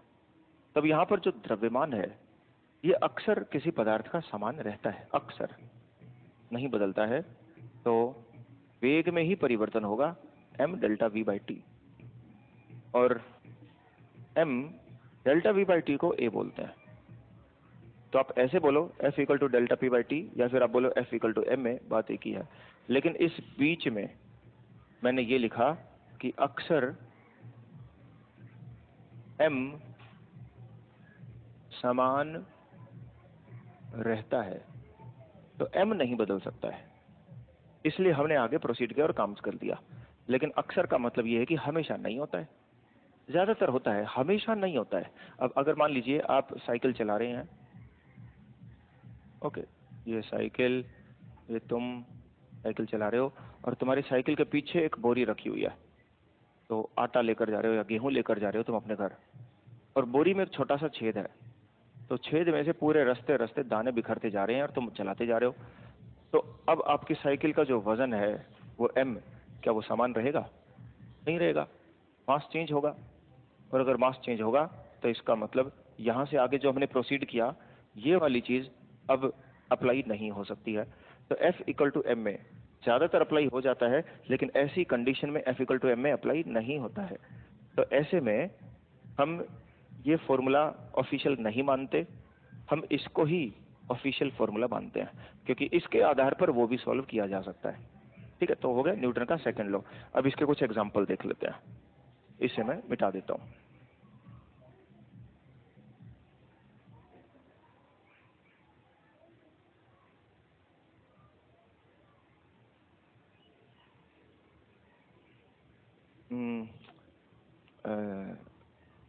Sir inertia motion please. Inertia of motion देखिए तब होता है जब कोई चीज झटके से ब्रेक मारती है लेकिन आप ब्रेक ना मार पाए, आप आगे ही चले जाएं, तो इनर्शिया ऑफ मोशन है। सर क्लास का टाइम अपडेट नहीं हो रहा है। टाइम अपडेट हो गया होगा सर, क्लास का टाइम अपडेट होता है ना, हर रोज होता है, डेली हो रहा है भाई। राजेंद्र सर मेरा कमेंट आप तक नहीं पहुंच रहा है। पहुंच रहा है राजेंद्र, पर आपने कोई काम का सवाल नहीं पूछा होगा इसलिए मैंने इग्नोर कर दिया होगा। सीरज बोलते हैं सर ये सब पढ़ना बाकी है, ratio of distance stone fall, अरे ये बचा हुआ है, एक सेकंड मैं लिख लेता हूँ। Ratio of distances stone falling, ये मुझे लग रहा है मैंने करा दिया, फिर भी मैं एक बार शॉर्ट में बता दूंगा, कोई बात नहीं। इक्वेशंस ऑफ मोशन करा दिया, रिलेटेड क्वेश्चंस वो करा दिए मैंने, बहुत सारे क्वेश्चन करा दिए, जहाँ तक मुझे ध्यान है रेशियो ऑफ स्टोन भी करा दिया, डिस्टेंस वगैरह का रेशियो। फिर भी मैं आज जाके एक बार घर पे चेक कर लूंगा, और नहीं होगा तो नेक्स्ट क्लास में कर लेंगे। सर मास तो कांस्टेंट होता है राहुल, कई कंडीशंस में मास कांस्टेंट नहीं होता है। एग्जांपल के तौर पे आपने एक रॉकेट लिया दिवाली का, तो दिवाली का रॉकेट जलाने से पहले आपने उसका टोटल वजन कैलकुलेट किया, हो सकता है वो 20 ग्राम का हो, सुर करके उड़ गया, उसके बाद वो जमीन पर गिर गया, उसके बाद उसका वजन देखो, हो सकता है वो सिर्फ 15 ग्राम का हो, क्योंकि उसके बीच में जितना बारूद था वो इस्तेमाल हो गया। तो वस्तु चलते चलते अपना मास निकालती जा रही है, तो मास कांस्टेंट नहीं है। ऐसी कंडीशन में F इक्वल टू एम लागू नहीं होता। ठीक है सर, अर्थ समान रूप से क्यों घूमती है? क्वेश्चन गलत है, अर्थ समान रूप से नहीं घूमती है। आपका सवाल तो ऐसा है कि सर आपने रेड कलर की शर्ट क्यों पहनी है? पहनी ही नहीं है रेड कलर की शर्ट, क्वेश्चन ही गलत है तुम्हारा। ठीक है, okay. Sir example of inertia of motion, inertia of motion का एग्जांपल मैंने बताया था कि बस चल रही है और एकदम पिकअप ब्रेक लगे तब उड़ के आगे चले गए, वो इनर्शिया ऑफ मोशन का एग्जांपल है। सर नोट्स हिंदी और इंग्लिश दोनों में लिखें क्या? राजेंद्र आपको जिस लैंग्वेज में समझ में आता आप उसमें नोट्स लिखो, पेपर में आपके नोट्स नहीं पूछेगा कोई। पेपर में क्वेश्चन आएंगे कि बताइए एक पत्थर इतनी स्पीड से गिरा दिया और जमीन पे कितनी स्पीड से पहुंचा, एक्सेलरेशन इतना। न्यूमेरिकल सॉल्व करना आना चाहिए। मेरी तरफ से नोट्स आप उर्दू में बनाओ चाहे अरेबिक में बनाओ, कोई फर्क नहीं पड़ेगा, कंसेप्ट क्लियर होना चाहिए। ठीक है, ओके। इसके बाद अगला इसमें एग्जाम्पल देखते हैं न्यूटन के सेकंड लॉ से। ये मान लीजिए कोई डब्बा है, इस डब्बे पर किसी ने फोर्स लगाया, फोर्स मान लीजिए 20 न्यूटन। इस डब्बे का जो वजन है वो मान लीजिए 5 किलोग्राम है। तो ऐसे में इस डब्बे पर एक्सेलरेशन कितना होगा आपसे पेपर में पूछ सकता है। तो सबसे आसान सवाल है ये, इससे आसान सवाल नहीं बन सकता। फॉर्मूला लगाओगे आप F इक्वल टू एम में, F होगा वहां पर 20 न्यूटन, m होगा वहां पर 5 किलोग्राम, और a आप फिर सॉल्व कर लोगे तो a की वैल्यू जो भी आएगी वो आएगी 4, तो a हो जाएगा 4। तो मीटर पर सेकंड स्क्वायर्ड जो भी उचित इकाई होंगी वो आप यूनिट्स लगा दोगे प्रॉपर। ठीक है, एक एग्जांपल और लेते हैं, थोड़ा सा लेवल बढ़ाते हैं। ये तो आसान सा क्वेश्चन था, थोड़ा सा डिफिकल्ट करते हैं।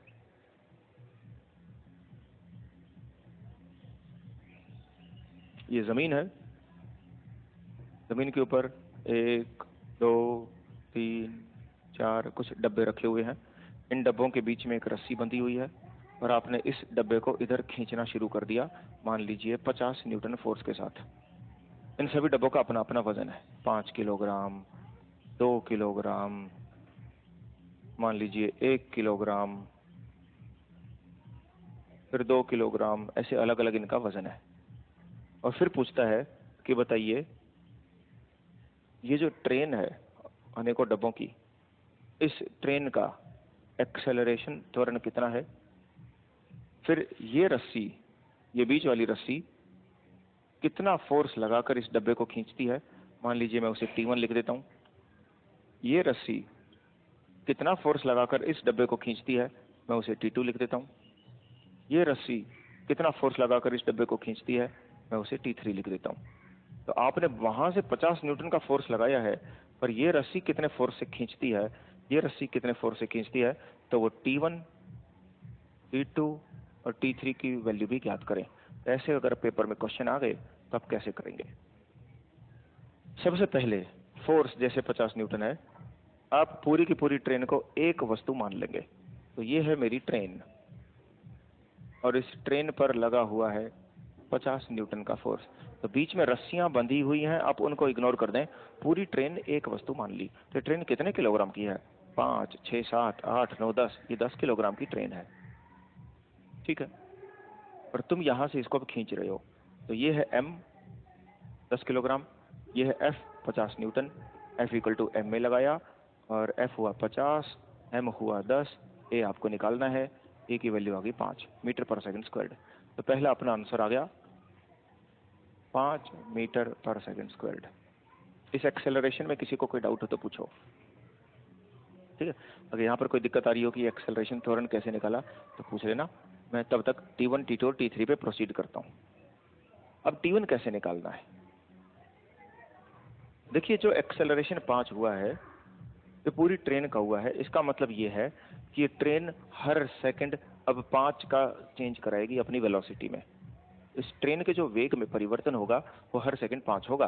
पिछले 6-7 क्लास जो हमने लगाई हैं वो यही समझने में लगाई हैं कि एक्सेलरेशन अगर 10 है तो उसका क्या मतलब है, एक्सेलरेशन 9.8 है तो उसका क्या मतलब है, एक्सेलरेशन 5 है तो उसका क्या मतलब है, एक्सेलरेशन का अर्थ क्या है। तो एक्सेलरेशन अगर 5 मीटर पर सेकंड स्क्वायर्ड है, यानी हर सेकंड 5 मीटर पर सेकंड का पिकअप होगा। तो वो पिकअप सिर्फ एक डब्बे में नहीं होगा, वो सिर्फ किसी दूसरे डब्बे में नहीं होगा, हर डब्बे में 5 होगा। तो इसका भी एक्सेलरेशन 5 है, इसका भी एक्सेलरेशन 5 है, इसका भी 5 है, इसका भी 5 है। तो त्वरण तो सभी का ही 5 है, ट्रेन के हर एक कण का 5 है। ये ट्रेन जितनी स्पीड से चल रही है, इंजन भी उतनी स्पीड से चलेगा, डब्बे भी उतनी स्पीड से चलेंगे, टायर भी और उनके दरवाजे भी और सीट भी सब बराबर ही पिकअप से लेंगी।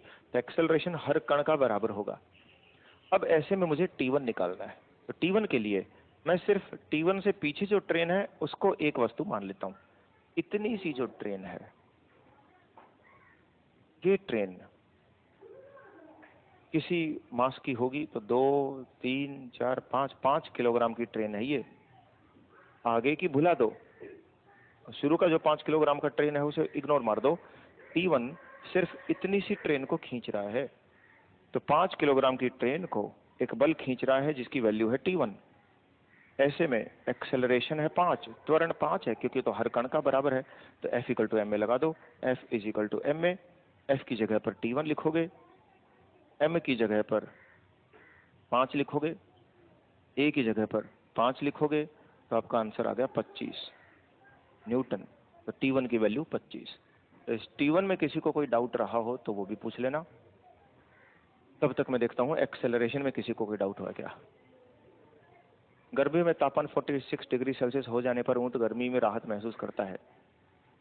क्या आप पागल हो क्या यार तुम लोग, क्या चैप्टर चल रहा है और क्या सवाल पूछ रहे हो? ये तो देख लिया करो किस चीज़ का क्वेश्चन है।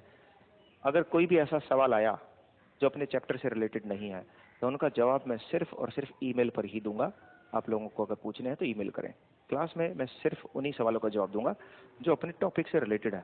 मैं उम्मीद कर रहा था कि मैं यहाँ से पलट के स्क्रीन की तरफ देखूंगा, किसी को डाउट एक्सेलरेशन से होगा तो वो पूछेगा, नहीं है डाउट तो आप वो चीज़ मत पूछो जो उस चैप्टर से रिलेटेड नहीं है।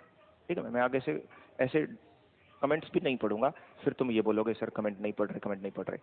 वो क्वेश्चन मत पूछो जो चैप्टर से रिलेटेड नहीं है। ठीक है, ओके। अब T2 निकालता हूं मैं। T2 निकालने के लिए आप समझ ही गए होंगे कि अब क्या करना है। अगर आपने T1 निकालने के लिए इतनी सी ट्रेन को कंसीडर किया है तो T2 निकालने के लिए अब आप इतनी सी ही ट्रेन को कंसीडर करेंगे। तो T2 के लिए डब्बा बनाता हूं मैं। ये T2 की ट्रेन है। T2 जो बल है उसके लिए 3 किलोग्राम की ट्रेन है। 3 किलोग्राम की ट्रेन है। T2 आगे खींच रहा है। एक्सेलरेशन त्वरण 5 है। एक बार आपने शुरू में जो एक्सेलरेशन निकाल लिया वो सब में काम आएगा। तो ऐसे में F इक्वल टू एम में करेंगे फिर से। F इक्वल टू एम में F की जगह T2 है, M की जगह 3 है, A की जगह 5 है, तो 15 न्यूटन अपना आंसर। तो T2 की वैल्यू 15 न्यूटन। अब आते हैं T3 पे। T3 कैसे निकाले? आप समझ गए होंगे कि T3 के लिए अब सिर्फ इतनी सी ही ट्रेन मानकर चलनी है। तो T3 है, M की वैल्यू 2 है, A की वैल्यू 5 है, F इक्वल टू एम में लगाएंगे। F इक्वल टू एम में F की जगह T3, M की जगह पर 2, A की जगह 5, कुल मिला के 10 न्यूटन। T3 की वैल्यू 10 न्यूटन। तो मैंने आपके सामने एक बड़ा सिंपल सा क्वेश्चन सॉल्व करके दिखाया है। इसमें किसी को कोई आपत्ति हो तो एक बार पूछ लेना। ठीक है, यहाँ तक मैं आप लोगों को एक बार इसको समझने का, दिमाग में बैठने का 1 मिनट का समय देता हूँ। आराम से इसे ऑब्जर्व करो। मैं तब तक पानी पी लेता हूँ।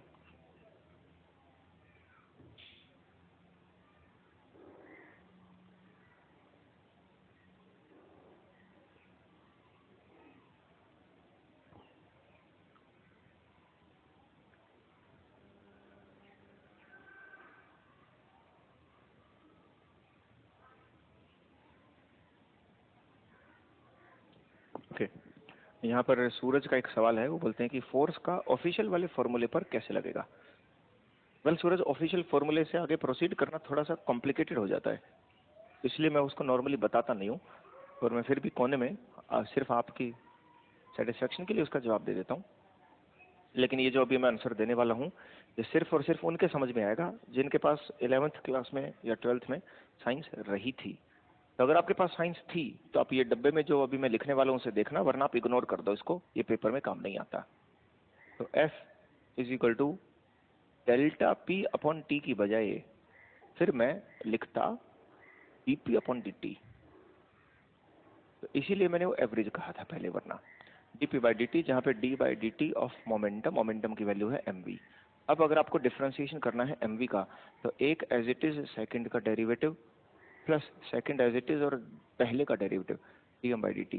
अब ये वाली जो चीज़ है वो है ma plus v dm by dt को अगर आप अब इग्नोर नहीं कर सकते। अगर किसी ऑब्जेक्ट का मास कांस्टेंट है जैसे कि इस यहाँ डब्बों का, तो आप उस m dm बाई dt को जीरो कर सकते हो क्योंकि कांस्टेंट का डिफरेंशिएशन जीरो होता है। लेकिन अगर मास कांस्टेंट नहीं है, जैसे रॉकेट का था, बदल रहा था, तो आपको पर सेकंड उसमें कितना मास में चेंज हुआ वो लिखना पड़ेगा, तब जाके आपको फोर्स की वैल्यू मिलेगी। यहाँ पर चूंकि मास कांस्टेंट है सभी डब्बों का, तो आप सीधा F इक्वल टू एम में लिख सकते हैं, आगे वो dm बाई dt करने की जरूरत नहीं है। ओके, नॉर्मल स्टूडेंट्स उसको इग्नोर कर दो, पेपर में नहीं आता। ऋतिक बोलते हैं sir T1 plus T2 plus T3 is equal to total force हर कंडीशन में होगा। हाँ बिल्कुल होगा।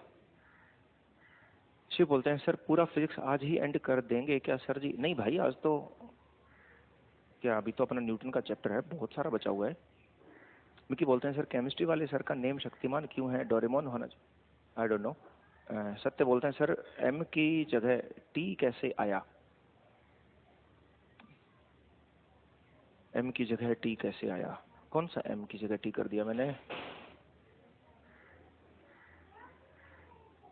किस M की जगह मैंने T किया है? F इक्वल टू M में मैंने तो कहीं किसी M की जगह T नहीं किया। ये तो सही चल रहा है। आप कहाँ पूछ रहे हो, एक बार वो बता देना मेरे को, ठीक है? चलो भाई, तो मैं ऐसा ही एक और क्वेश्चन कर देता हूँ, मिलता जुलता, सिर्फ वैल्यू वैल्यू बदलूंगा, बाकी क्वेश्चन लगभग लगभग सेम ही होगा, कोई कंफ्यूजन आपको नहीं आएगा। तो दो अलग अलग न्यूमेरिकल अगर हो जाएंगे तो कंसेप्ट थोड़ा सा क्लियर होगा, ठीक है? एक और करके देखते हैं, इसे मैं मिटा रहा हूँ।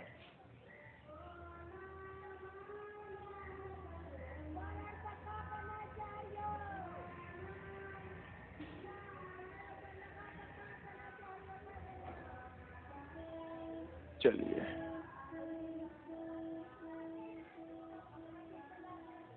ये जमीन है, डब्बा डब्बा डब्बा डब्बा, 1 2 3 4, ये इतना वजन है इनका।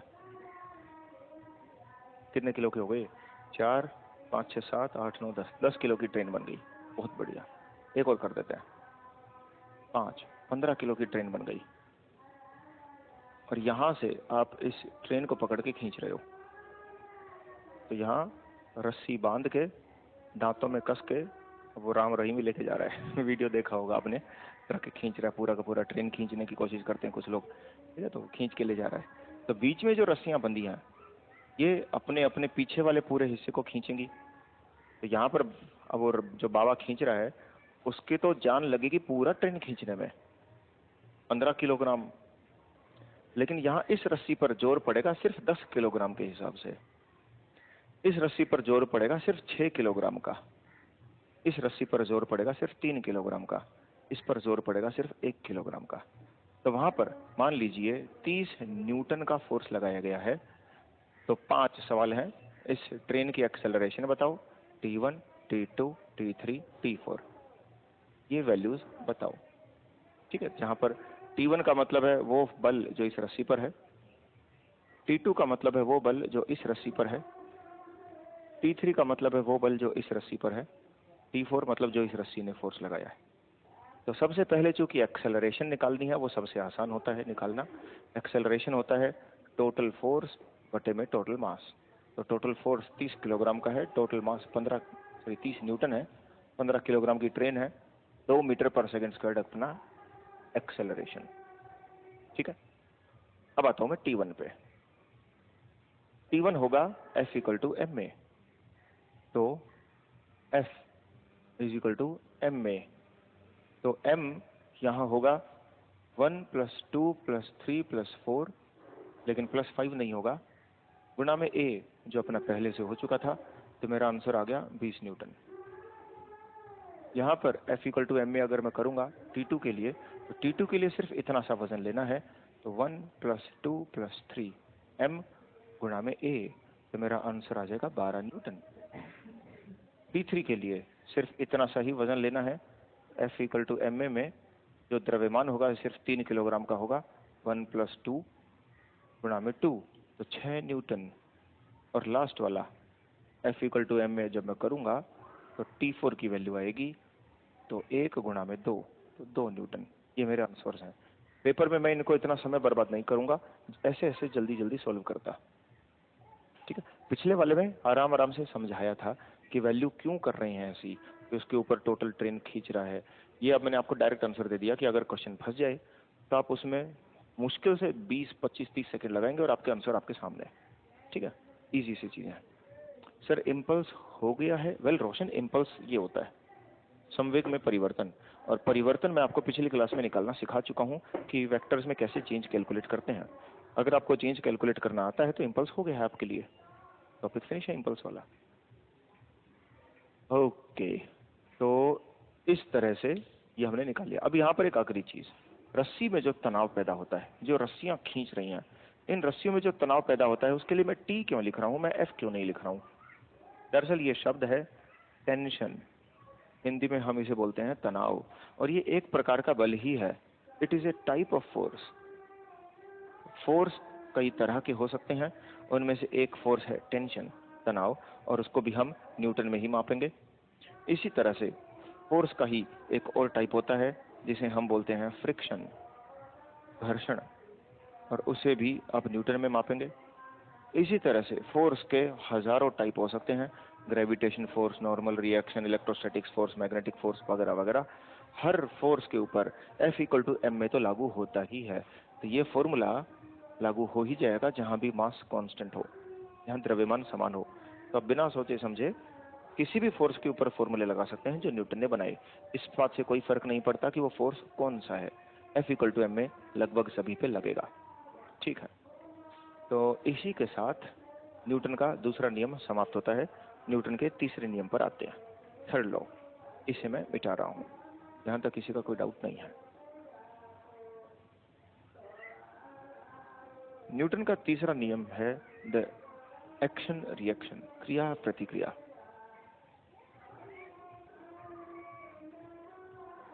तो मान लीजिए ये एक आदमी है जो पूरी जान लगा के किसी दीवार को धक्का मारने की कोशिश कर रहा है। तो इसने अपनी पूरी जान लगा रखी है। ओके, अब ये दीवार पे फोर्स लगा रहा है, मान लीजिए 100 न्यूटन का। 100 न्यूटन कोई बहुत ज्यादा फोर्स नहीं होता है। अब 10 किलोग्राम का मटेरियल उठाओ तो आपके हाथ पे जितना बोझ लगेगा वो फोर्स लगभग 100 न्यूटन का होता है। ठीक है, तो रूल ये है कि जितना फोर्स तुमने दीवार पे लगाया है बदले में उतना ही फोर्स तुम्हारे ऊपर भी आएगा।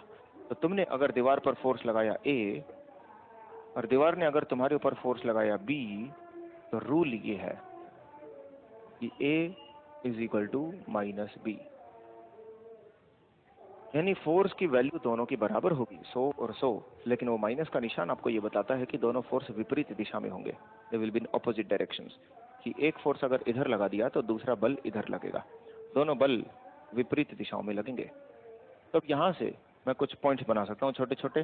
Point number 1, the forces are equal, दोनों बल समान है।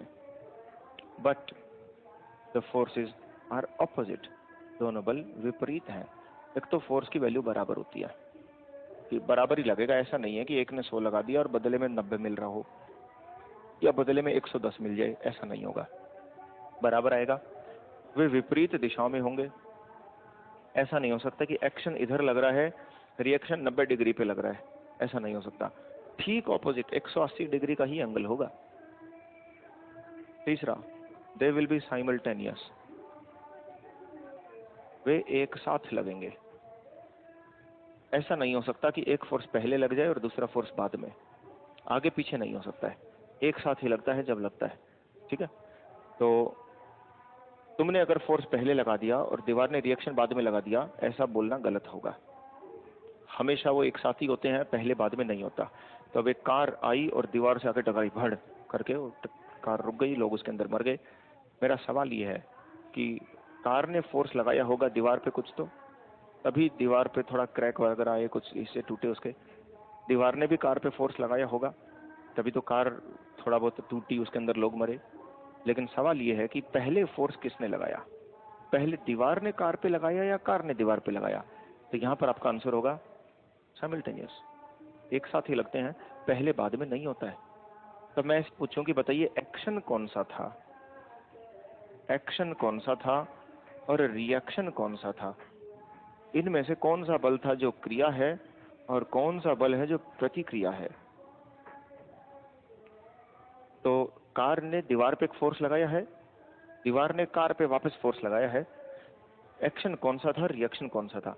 बहुत सारे स्टूडेंट्स ऐसे होते हैं, बल्कि ज्यादातर स्टूडेंट्स ही ऐसे होते हैं जो बोलते हैं कि force by car on wall, car के द्वारा दीवार पर लगाया गया बल एक्शन है, and force by wall on car, दीवार के द्वारा कार पर लगाया गया बल रिएक्शन है। फिर मैं उनसे वजह पूछता हूं कि वजह बताओ, क्यों तुमने इसको एक्शन बोला और उसको रिएक्शन बोला? रिएक्शन सी आएगा बीच में। तो स्टूडेंट बोलते हैं कि सर ये पहले फोर्स लगाया, उसने बाद में लगाया। वो आर्गुमेंट आपका गलत है क्योंकि वो एक साथ लगते हैं, तो लॉजिक ही गलत हो गया। तो सही लॉजिक क्या है? फिर वो सोचते हैं कि कार ने ज्यादा लगाया होगा, वो भी गलत हो गया, वो इक्वल होते हैं। दरअसल कोई ऐसा रीजन है ही नहीं कि आप किसी एक फोर्स को एक्शन बोल सको और दूसरे को रिएक्शन। दरअसल आप एक्चुअल में किसी भी फोर्स को एक्शन बोल सकते हो, दोनों में से। अगर आप ये कहना चाहें कि कार ने रिएक्शन लगाया और दीवार ने एक्शन, तो भी गलत नहीं होगा, फिजिक्स उसके अगेंस्ट नहीं है। तो फिजिक्स में ऐसा कोई नियम नहीं होता कि एक्शन कौन सा है और रिएक्शन कौन सा है। आप दोनों में से किसी भी फोर्स को एक्शन मान सकते हो, दूसरा ऑटोमेटिकली रिएक्शन हो जाएगा। क्रिया प्रतिक्रिया कोई भी आप फोर्स मान सकते हैं, क्योंकि दोनों एक साथ ही होते हैं, दोनों बराबर होते हैं। अब एक सवाल, ये है धरती, ये है चांद। चांद धरती को अपनी तरफ खींच रही है फोर्स F1 से, और सॉरी धरती चांद को खींच रही है फोर्स F1 से, और चांद धरती को अपनी तरफ खींच रहा है फोर्स F2 से। पेपर में सवाल आपसे पूछा जाता है कि बताइए निम्नलिखित में से कौन सा स्टेटमेंट सही है, F1 less than F2, F1 greater than F2, F1 equal to F2, और चौथा कोई फालतू का ऑप्शन दे देगा। तो वहाँ पे बहुत सारे स्टूडेंट सोचते हैं कि धरती ज़्यादा पावरफुल है, धरती की ग्रेविटी ज़्यादा है, तो धरती ने जो फोर्स लगाया F1 वो बड़ा होना चाहिए। गलत हो गया, क्योंकि न्यूटन का एक्शन रिएक्शन बोलता है इक्वल आएंगे, चाहे धरती बड़ी हो चांद छोटा हो कोई फर्क नहीं पड़ता, फोर्स दोनों के बराबर है। एक्सेलरेशन बराबर नहीं है, त्वरण अलग अलग हो सकता है, क्योंकि एक्सेलरेशन का कोई रूल नहीं बनाया न्यूटन ने फोर्स का रूल बनाया था। लेकिन महत्वपूर्ण आगे चलकर आप देखेंगे एक्सेलरेशन होगा, फोर्स इतना इंपॉर्टेंट नहीं है जितना एक्सेलरेशन है। तो एक तो ये चीजें हो गई। अगली चीज, दे हैव सेम नेचर, उनकी प्रकृति समान होती है। इसका मतलब ये है कि अगर एक्शन रस्सी की टेंशन से आ रहा है तो रिएक्शन भी टेंशन से ही आएगा, तनाव बल। अगर एक्शन घर्षण से हो रहा है तो रिएक्शन भी घर्षण से ही होगा। अगर एक्शन ग्रेविटी लगा रही है तो रिएक्शन भी ग्रेविटी का ही होगा। अगर एक्शन ये पुश वाला फोर्स है तो रिएक्शन भी पुश वाला होगा। एक्शन अगर पुल का है तो रिएक्शन भी पुल का ही होगा। दोनों बलों की जो प्रकृति है, उनका जो नेचर है वो हमेशा सेम रहता है, कभी भी आगे पीछे नहीं हो सकता, एग्जैक्ट सेम नेचर। ठीक है। इसके अलावा कुछ चुनु मुन्नु एक दो रूल और हैं जो बताने की बहुत ज्यादा आवश्यकता नहीं है, लेकिन आपको एक मोटा मोटा आइडिया आ गया। ठीक है। दरअसल आगे वाले बता भी देता हूँ फिर भी। ठीक है। नंबर 5, दे नेवर कैंसिल, वो कभी भी एक दूसरे को कैंसिल नहीं करते हैं। यहाँ पर अगर मैं ऐसे पूछता हूँ कि आपने दीवार को धक्का मारा, दीवार सरकी क्यों नहीं, तो स्टूडेंट्स गलत आंसर देते हैं। वो बोलते हैं कि सर जितना एक्शन था उतना रिएक्शन था, दोनों कैंसिल हो गए, दीवार कैसे सरकेगी। नहीं, वो रीजन गलत है, क्योंकि उस रीजन के आधार पर तो फिर आप दुनिया में कोई भी चीज नहीं सरका पाओगे। अगर ये मार्कर रखा है, मैं इसके ऊपर भी फोर्स लगाऊं एक्शन, तो ये तो सरक गया, लेकिन एक्शन रिएक्शन तो यहाँ भी काम कर रहा है, तो ये रीजन गलत हो गया। एक्शन रिएक्शन कभी आपस में एक दूसरे को कैंसिल नहीं करते हैं। दरअसल दीवार क्यों नहीं सरक रही है उसका रीजन कुछ और है। उसका रीजन है कि आपके द्वारा लगाए गए बल के अलावा भी एक दूसरा बल उसके ऊपर है, घर्षण का बल। तो उसको मैं यहाँ बनाने की बजाय यहाँ बना देता हूँ। दीवार पर फ्रिक्शन है, घर्षण बल, वो जो उसको आगे सरकने से रोक रहा है। अगर फ्रिक्शन नहीं होता तो गारंटी है कि ये दीवार आगे की तरफ सरकेगी। ठीक है। अगली चीज, they act on different objects, वे भिन्न भिन्न वस्तुओं पर लगते हैं, वे एक ही वस्तु के ऊपर नहीं लग सकते हैं। ऐसा नहीं हो सकता है कि एक्शन दीवार पर लग रहा है तो रिएक्शन भी दीवार पर ही लग जाए। दरअसल एक्शन अगर आदमी ने दीवार पे लगाया है तो रिएक्शन दीवार आदमी पर लगाएगी। जो दो ऑब्जेक्ट्स इन्वॉल्व हुए हैं वो एक दूसरे पर फोर्स लगाएंगे, एक ही वस्तु पर एक्शन रिएक्शन नहीं हो सकता। अब अगर मान लीजिए मैं अपने ही गाल पकड़ के खींचूं ऐसे, तो तुम कहोगे सर फोर्स आप ही पे था, दूसरा भी आप ही पे था, वो अलाउड नहीं है। दरअसल वहां पे अब मेरी उंगलियां और मेरे गाल की स्किन दो अलग अलग ऑब्जेक्ट माने जाएंगे। वहां फिर उंगलियों से फोर्स गाल पे गया और गाल से उंगलियों पे, तो फोर्स कभी भी उसी वस्तु पर नहीं लग सकता जिसने लगाया। तो मैं फोर्स लगाऊंगा तो बदले में फोर्स का रिएक्शन भी मुझे ही सहना पड़ेगा। तो अलग अलग वस्तुओं पे लगेंगे कि ये चीज हो गई। फिर एक्शन रिएक्शन के कुछ पॉपुलर एग्जांपल्स हैं, पेपर में जो आते रहते हैं, उन एग्जांपल्स के बारे में बात करते हैं। हमारे पास अभी है 10 मिनट, तो इसे मैं मिटा देता हूँ।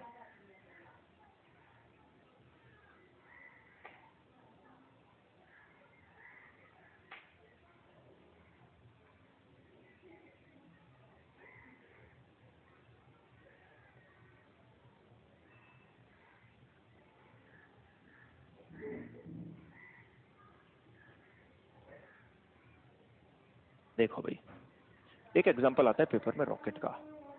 रॉकेट ऊपर की तरफ क्यों उठता है, तो उसका रीजन समझते हैं। ये एक रॉकेट है, रॉकेट के अंदर फ्यूल है, रॉकेट अभी स्टेशन पे खड़ा है। उसको समझने से पहले मिलता जुलता एक दूसरा एग्जांपल लेते हैं। ये गुब्बारा है, गुब्बारे के अंदर हवा है, ये चुपचाप बैठा है। तो इस गुब्बारे में और इस रॉकेट में कोई खास डिफरेंस नहीं है, दोनों ही एक ही प्रिंसिपल पे काम करते हैं। आप यहाँ से गुब्बारे का धागा खोल दें तो गैस एकदम झटके से नीचे निकलेगी। तो अगर ये रॉकेट का रबड़ उस गैस को नीचे फेंक रहा है तो गैस उस रॉकेट को ऊपर फेंकेगी और ये गुब्बारा भाग के चला गया। उसी तरह से यहाँ होता है। दरअसल इसके अंदर यहाँ पर छोटी सी एक ओपनिंग बनी होती है जिसके अंदर से अब ये फ्यूल जलाकर नीचे फेंका जाता है तेज रफ्तार से। तो फ्यूल अगर नीचे की तरफ फेंका जाएगा तो फ्यूल उस रॉकेट को ऊपर की तरफ फेंकेगा। Action reaction. तो यहाँ पर रॉकेट एक अलग चीज है, फ्यूल एक अलग चीज है। ईंधन और रॉकेट दो अलग अलग वस्तुएं मानी जाएंगी क्योंकि क्रिया प्रतिक्रिया यानी एक्शन रिएक्शन तो दो ऑब्जेक्ट के बीच में लगता है, एक ऑब्जेक्ट पे तो कभी हो ही नहीं सकता है। तो आपको दो चीजें चाहिए ताकि वो एक दूसरे पर फोर्स लगा सके। ईंधन फोर्स लगाएगा रॉकेट पे, रॉकेट फोर्स लगाएगा ईंधन पे। यहाँ भी आपको दो चीजें चाहिए थी, एक आपके पास है गुब्बारे का रबड़ और एक है गुब्बारे के अंदर हवा। तो हवा और रबड़ एक दूसरे पर फोर्स लगाते हैं, रबड़ उधर भागा, हवा इधर भागी। नीचे जमीन होना आवश्यक नहीं है। तो रॉकेट के आसपास यहाँ हवा का या नीचे जमीन का होना आवश्यक नहीं है। तो अगर ये अंतरिक्ष में स्पेस में भी है जहाँ कोई हवा नहीं है वहाँ भी रॉकेट आराम से काम करेगा क्योंकि एक्शन रिएक्शन यानी क्रिया प्रतिक्रिया तो वहाँ भी लागू होगा। तो यहाँ से पेपर में सवाल ये आता है कि आप स्पेस में अगर फंस गए, स्पेस में आप फ्लोट कर रहे हो, कोई आपको बचाने नहीं आया, अब आप यहाँ हो और दूर आपका कोई स्पेस स्टेशन है और आपके और उसके बीच में रस्सी बंधी हुई थी तो आप रस्सी पकड़ के चले जाते। लेकिन अगर वो रस्सी कट गई है तो अब आप भी स्पेस में फ्लोट कर रहे हो किसी एक पॉइंट पे, तुमसे करीबन 100 मीटर दूर तुम्हारा स्पेस स्टेशन है जो हवा में फ्लोट कर रहा है, तुम्हें वहां पहुंचना है, कैसे करोगे? जमीन पर होते तो आप आराम से ऐसे पैदल चले जाते क्योंकि आप जमीन पर फोर्स लगाओगे, जमीन आप पर फोर्स लगाएगी, जाया जा सकता है। लेकिन स्पेस में अंतरिक्ष में आप हवा से पैर ही पैर हवा में करते रहोगे, आगे नहीं बढ़ पाओगे। तो उसका आंसर ये होता है कि आप अपने बॉडी में से कोई भी पार्ट एक दिशा में फेंक दें तो दूसरी दिशा में आपका शरीर अपने आप चलने लगेगा। यहाँ रॉकेट ने अपना एक हिस्सा ईंधन जिस दिशा में फेंका, रॉकेट विपरीत दिशा में चला। गुब्बारे ने अपना एक हिस्सा यानी गैस जिस दिशा में फेंकी, गुब्बारा उसके विपरीत दिशा में चला। इसी तरह से आप अपनी कैप उतारो और किसी एक दिशा में फेंक दो, दूसरी दिशा में आप अपने आप चल पड़ेंगे। एक्शन रिएक्शन, आपने फोर्स लगाया टोपी पे, टोपी ने फोर्स लगाया आप पे, तो तुम दोनों अलग अलग सेपरेट हो जाओगे। देखिए बेसिक सा एग्जांपल है जो पेपर में अक्सर पूछा जाता है। ऐसे ही पेपर में पूछता है कि आप किसी बर्फ के ऊपर खड़े हैं तो बर्फ की सिल्ली पर घर्षण 0 है, आप आगे चलना चाहते हैं, फिसल फिसल के वहीं गिर जाते हैं, आगे कैसे जाएंगे? तो वही है कि आपके पास कोई भी अगर ऑब्जेक्ट है, हथौड़ा, चाबी, सिक्के, कोई भी एक दिशा में फेंक दो तो दूसरी दिशा में तुम अपने आप फिसलना शुरू कर दोगे। ये आपका आंसर है। ठीक है, तो इसी के साथ ये एक्शन रिएक्शन का रूल भी खत्म। अब नेक्स्ट पार्ट जो हमें करना है इसमें वो है द फ्रिक्शन, घर्षण। और घर्षण अपने डायनेमिक्स चैप्टर का आखिरी टॉपिक है। नेक्स्ट क्लास में फ्रिक्शन खत्म करते हैं और उसके बाद अगली क्लास में मिलेंगे। आज के लिए सिलेबस फिनिश करते हैं, मिलते हैं नेक्स्ट क्लास में। सी यू।